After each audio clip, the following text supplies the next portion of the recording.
এখানে 133টি অধ্যাদেশের বিষয়ে যতগুলো মন্ত্রণালয় জড়িত আছে তালিকাটা আপনার কাছে নিশ্চয়ই আছে। সব মন্ত্রণালয় লেজিসলেটিভ ড্রাফটিং উইনে এখনো পর্যন্ত বিলগুলো জমা দেয় নাই, আইনমন্ত্রী ভালো জানেন।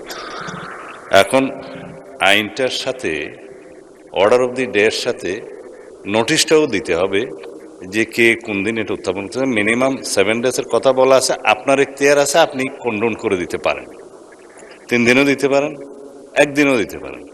অবিলম্বে বিবেচনার জন্য গৃহীত হওয়া সেটা একই দিনেও হতে পারে, সেটা আপনি দিতে পারেন। কিন্তু আমার মনে হয় না যে রবিবারে সব মন্ত্রণালয়গুলো নোটিশ সহ বিল উত্থাপন করতে পারবে।